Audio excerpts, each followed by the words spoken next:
บรรยากาศตอนเช้าก็ประมาณนี้แหละทางเทิงเพิ่นบ่ได้ท่านเฮ็ดหน้าก็มีเป็ดมีไก่ลงเป็นบ่อใส่บาตรพี่น้องเป็นลักใส่บาตรสิมีเป็นจุดซึ่งหน้าเฮือนไผมันพุ่นบางพุ่นก็มี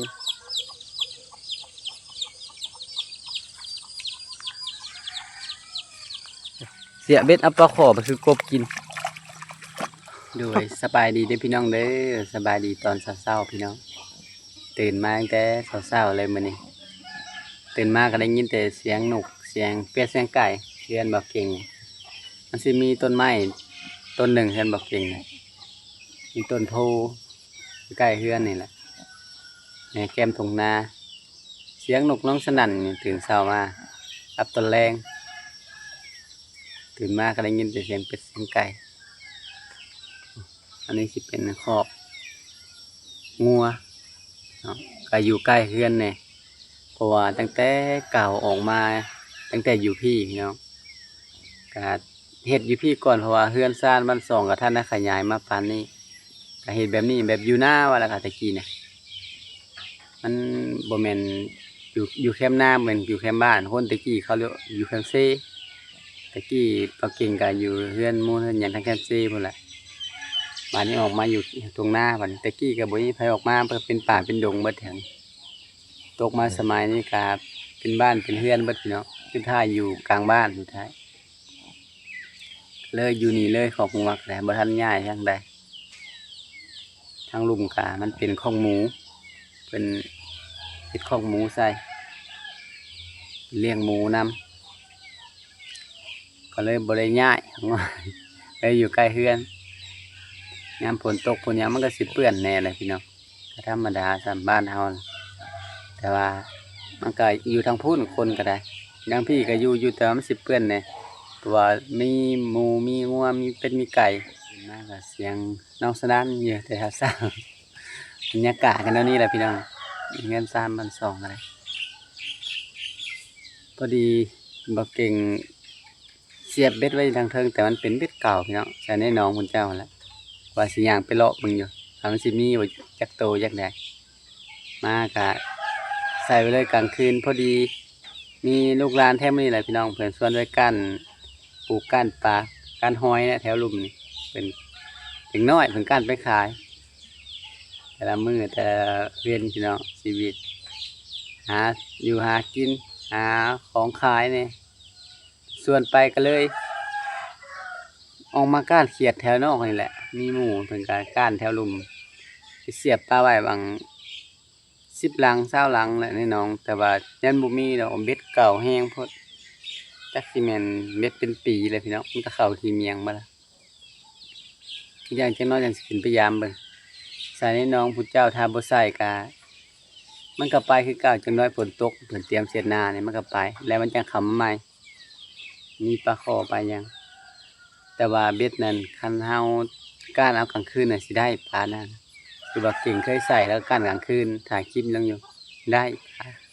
ปลาหลายแต่ว่าบ่ได้ก้านนี่ส่งสิบ่อยู่เบ็ดกับขี้เมียงนี่แรกตัว1 2ตัวก็เอาพี่น้องปะไว้หั่นแหละมันหลุดไปกับปล่อยมันแผ่พันธุ์มาชมบรรยากาศเศร้าๆเลยพี่น้องเดี๋ยวจังสิย่างเลาะไปเป็นเบิ่งทางเทิงขับไปหาแม่จังน้อยจังสิขึ้นเทิงทางหลังคุณสิเป็นเฮือนเอื้อยเลยพี่น้องเฮือนเอื้อยกกเอื้อยแหลมเป็นผู้กลางเราเก่งเป็นผู้ละลูกชายละกันอยู่ใกล้ๆกันเนี่ย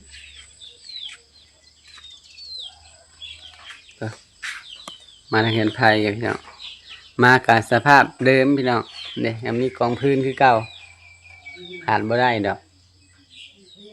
พื้นก็สิเป็นระเบียบเป็นกองกับโมเมนต์นั่นมันเป็น เศษไม้เศษกลางไม้ยังเป็นกลางต้นมะม่วงมันต้นเนี้ย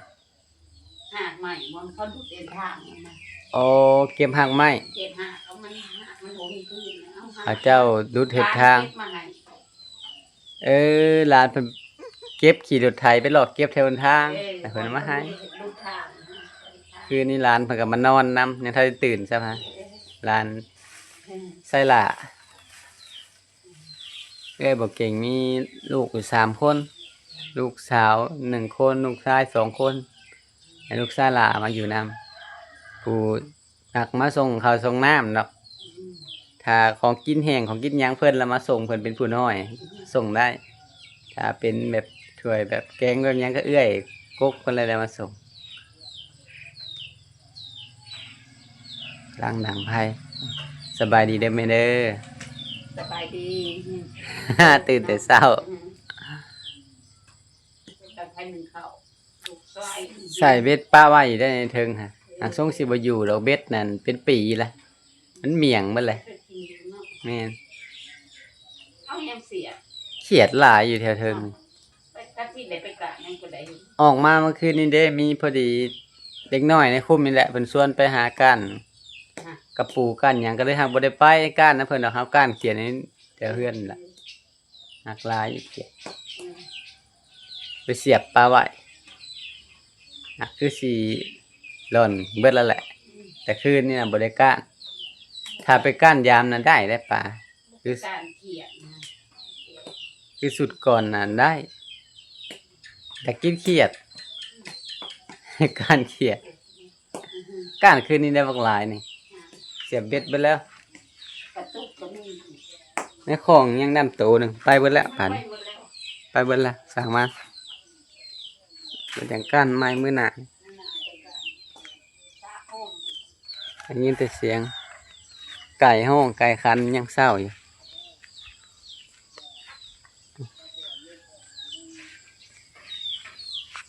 ต้นบางนาก็สิท่วมหลังคาเฮือนแล้วจักปีละปีอย่าง2 ปีหรือ3 ปี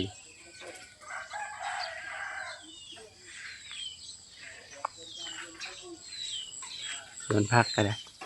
น้ำเศร้านี่บ่ได้ฮดอยู่มันน้ำหมอกลงโอ้พักน้ำบ่ได้ขาดเต็มนะบรรยากาศนังเธอนะเริ่มแจ้งนะ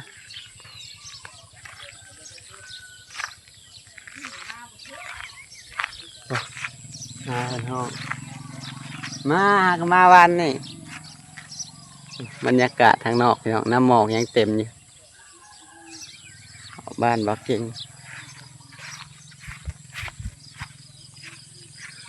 หนองทางเทิงในทางหน้าเฮือนบรรยากาศตอนเช้าก็ประมาณนี้แหละทางเทิงเป็นบริท่านเห็ดหน้าก็มีเป็ดมีไก่ลง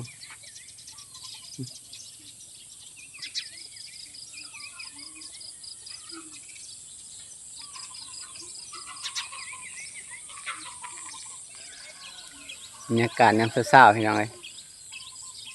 บรรยากาศเช้าๆทั้งบ้านนอกบ้านนามาผ่าก็ถือว่าเจะเลื่อนหลายเติบได้บ้านบักเก่งพี่น้องขายมีทางมีหยังข่าวมันก็เจะเลื่อนขึ้นเรือนซานบ้านสองมันก็เปลี่ยนไป จากรูปเก่ารูปเดิมมันก็เพิ่นก็เปลี่ยนมาอยู่ปัจจุบันนี้ก็สิส่วนหลายสิเป็นเฮือนแบบนี้ทางบ้านบักเก่งเป็น2 ชั้นแบบนี้ไปสิมาให้เบิ่งละลายตาเด้อพี่น้องเด้สิเป็นคือกันเบิดสิเป็นแบบนี้เป็นแทบทุกหลังเลยเฮือนดินกะชั้นเดียวกะเริ่มมีแต่กี้มันก็สิเป็นเฮือนเก่าเฮือนหยังเฮือนเก่าตะกี้ก็แบบสไตล์แบบนี้ที่อยู่ไกลเนาะสิมาให้เบิ่งได้แบบนั้นแหละก็สิเป็นเฮือน2 ชั้นแต่ตารางบ่ได้ก่อแล้วก็ยังมีทรงเก่าอีกหลายพี่น้องแถวแคมเซ่แถวหน้าบ้านเป็นเศษพนักง่อยเอาแคมเซ่ไปย่างไปรอเบิ่งเวทกันพี่น้องว้าวหลายเลย จะมีบ่คือหลอนบ่แล้วพี่น้องหลอนบ่แล้วเวทก็ได้เก่งใส่ปลาไว้มันจะลังหลอนปลามันหลุดไปละมันกินมันก็หลุดเลยเพราะว่าเบยลงมายามกลางคืนแต่ว่าใส่พอได้กินหลายอย่างมันอยู่ก็เอา อยู่กับยามันปุ๊บผักบงก็เต็มอยู่นี่มาจกใส่นะผักบงก็มีได้ในหลังนี้ปลาถึงบนหลังนี้โอ้ยปลาถึงตัวใหญ่เด็ดนี่น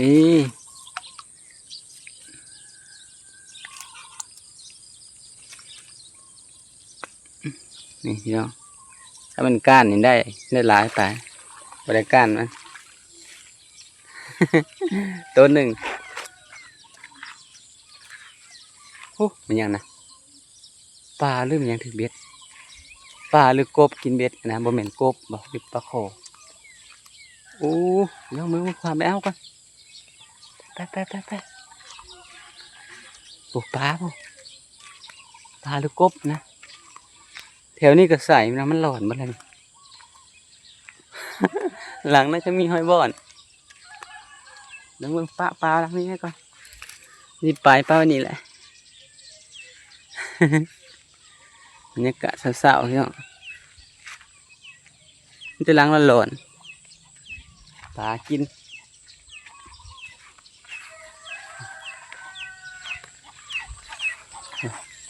น้ำหมอกก็ยังเต็มอยู่แต่เศร้าๆเลยพาเลาะแต่เศร้าๆเป็ดไก่ลงมาละ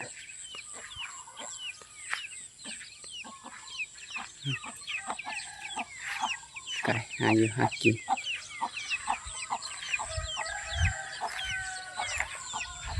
หลอนมาละผมมีปลาซ้ำแถมมันจะล้างนั่นหลอนตอนนี้น้องผู้เจ้าพี่น้องอันนี้สิเป็นห้อยเป็นคุดกบมันเบิ่งรุ่นเบิ่งกบหรือปลาพี่น้องอ้าวเสียบคือกบกินเบ็ดพี่น้องอ้าวคือเป็นอันนี้บ้านี่เสียบเบ็ดเอาปลาขอไปคือกบกิน โอ้ยสร้างว่าใช่บ้านี่กบกินเบ็ดก็มี2 แต้มแต่เบ็ดมันหล่อนกูลังเลยเนี่ยเสียบเขียดไว้เห็ดอีโม่อ่ะเสียบเขียดคือกบคือได้กบสิมานนะเสียบเขียดก็ได้กบอันนี้หล่อนมันเลยอันนี้ก็หล่อนมาเบิ่งซุ้มนี้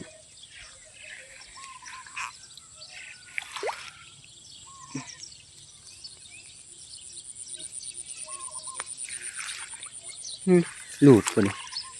ป้าเบิ่งมันเกี่ยวปอตัวหลุดซ้ำไม่ได้อันนั้นหล่อนแล้วปลานั่นลายพี่เนาะมันเป็นเพลิงเหมือนปลาอยู่กลางคืน ในกบตัวหนึ่งครับปลาตัวหนึ่ง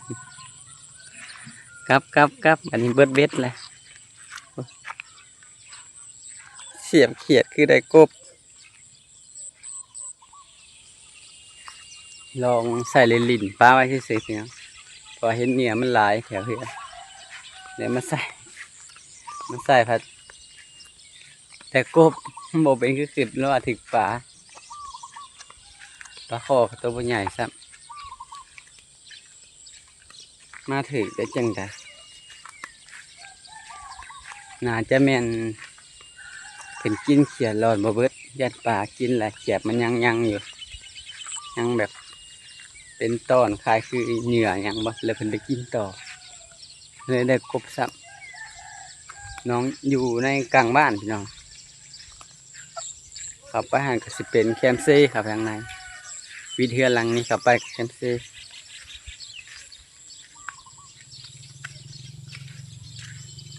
ยังไม่เฮียนก่อนลืมปลา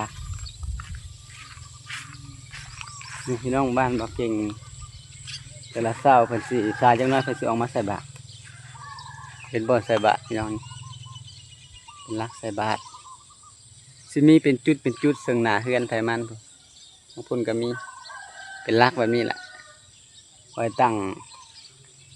จอกน้ำไม่ตั้งโถน้ำใส่บาตร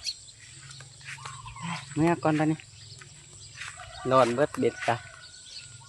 มีปลาได้ไปได้กบปลาตัวหนึ่งอ้าวไปแล้วแบบนี้เดี๋ยวเอาปลาก่อนพี่น้องไปพี่น้องเอาแล้วล่ะมาสิมานใส่หน้าเฮือนกระถือหากระมาก็เลยบ่ได้ไปใส่ทางอื่นไกลก็เลยใส่หน้าเฮือนพี่เจ้าก่อนลองเบิ่งเอาพอได้กินสักก่อนพี่น้องกินข้าวเช้าก่อนพอดีเจียวใส่กันเลย มันได้บ่หลายเมื่อยนี่ก็เลยบ่ได้ลุกก้านเบิ่งถ้าลุกก้านเบิ่งก็สิได้อยู่มันร้อนจนเบิดเลยกบตัวหนึ่งใส่กบตัวหนึ่งปลาตัวหนึ่งพอดีเจียวใส่กันกินเศร้าเลยพี่น้อง มายังได้สองสวนพักกว่านี้มันพักกันมีหวานโจดน้ำหวานบัวแดงนะพี่น้องหวานคือหวานหอมบัวปลูกไว้เป็นยาดอกกระเจียวยาวว่าแหละจังหวะมือนี้ที่ได้ต้มกินดอกกระเจียวพี่น้องแซ่บมันบ่ได้คันบ่ได้หยังนี่ลงมาทางลมกันต้นโพบนบอกเก่งว่าพี่น้องนี่มีต้นหนึ่งเพิ่นมาบักตังยามที่จักจั่นที่หยังป้าจนสอดผายเบิ่งมีแต่ห้อยเพิ่นบักตังที่จักจั่นเป็นต้นโพต้นสูงเติบกระหักกระดอกนี่แหละอันนี้เป็นไม้พอบอกเก่งเพิ่นตัดออกไว้เห็นรากหัวในไร่ในนาเนี่ยเป็นไม้ไผ่บ้านบรรยากาศทั้งลุมกะทั้งลุมเพื่อนพี่น้องประมาณนี้แหละนักหมอกกับท่านในจางซับยังเต็มอยู่ในปลายผือไปยัง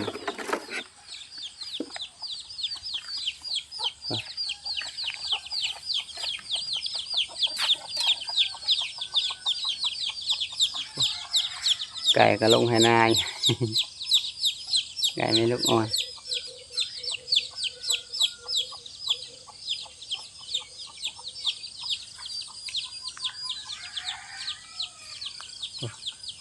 หมอกยังเต็มอยู่ปลายผือเพิ่งก็ได้ครับบรรยากาศยามเศร้าๆนี่เป็นโต๊ะเป็นก้าเลยแถวนี้แต่ว่าน้ำบ่มีมันก็เลยบ่ยาวสิเป็นก้าเพิ่นผู้แจนะก็มีก้าน้ำก็แห้งหมดละบ่มีหนน้ำซ้ำเห็นเด็กน้อยเพิ่นลงมาก้านหอยกันหยังแค่นี้มันก็ฮอดบ่มีหนน้ำ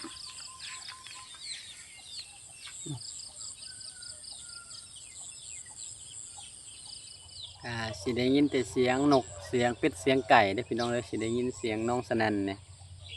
นกในเทิงน่ะก็สิเงียบๆไปในหลายเติบแล้วเพราะว่าสายแล้วตื่นเช้ามาก็สิได้ยินเสียงพ่อบ้านประกาศพี่น้องแต่ละบ้านทางเขตบ้านนอกเฮานะสิอยู่ห้องการบ้านหลังเถื่อก็อยู่วัดก็สิตั้งปากลือไว้แต่เพิ่นสิประกาศเวียกประกาศงานแต่ละมื้อนี่แหละแต่ละมื้อต้องได้ประชุมต้องได้ประกาศเนาะซุ่มเพื่อนกันลงรวมบ่ลงรวมอยู่ห้องการบ้านกับลงรวมอยู่วัดสองอย่างนี่แหละละมื้อเขตบ้านนอกทางเฮาอันนี้เพิ่นย้ายไปอยู่ใต้ของการบ้านไปอยู่ทางส่วนบ้านทางออกบ้านเนาะได้ยินเสียงเพิ่นครับประกาศอยู่ประกาศเรื่องหาอยู่หากินมื้อนี้แหละเอาไปกลางคืนไปค่ำไปมืดเกินหรือว่าลงไปเหยียบเขาเหยียบน้ำเพิ่นแบบนี้แหละเพิ่นประกาศบอกช่วงนี้เพิ่นกำลังเฮ็ดทางเฮ็ดหยังแถวบ้านบ่เก่ง ทางเลาะแคมป์ซีแคมป์บนทางแถวนอกนี่เนี่ยก็ได้ประกาศเวียกประกาศงานไปลูกชายมากกับแดดส่องเลยพี่น้องตะเวนออกแล้วแดดส่องลงทงนาเลยบรรยากาศเศร้าๆบ่มีขี้ฝุ่นพี่น้องตอนเศร้าๆ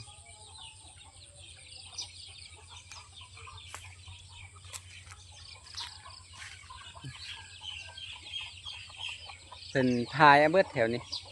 เอาพายลงห้นหลุมแล้วเพราะว่าแถวหลุมน่ะ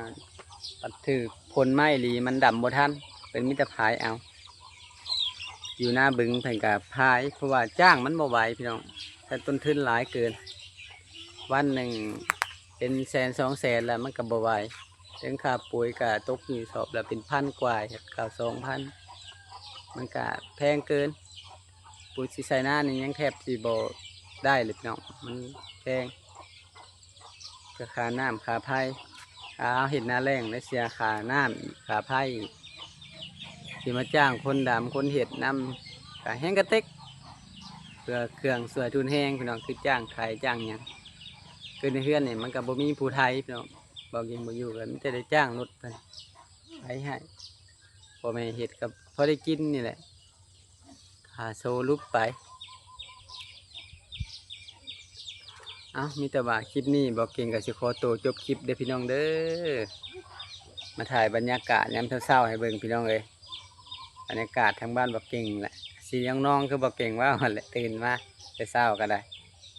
โดยสำหรับคลิปนี้เขากล่าวคำว่าสบายดีเด้อพี่น้องเด้อ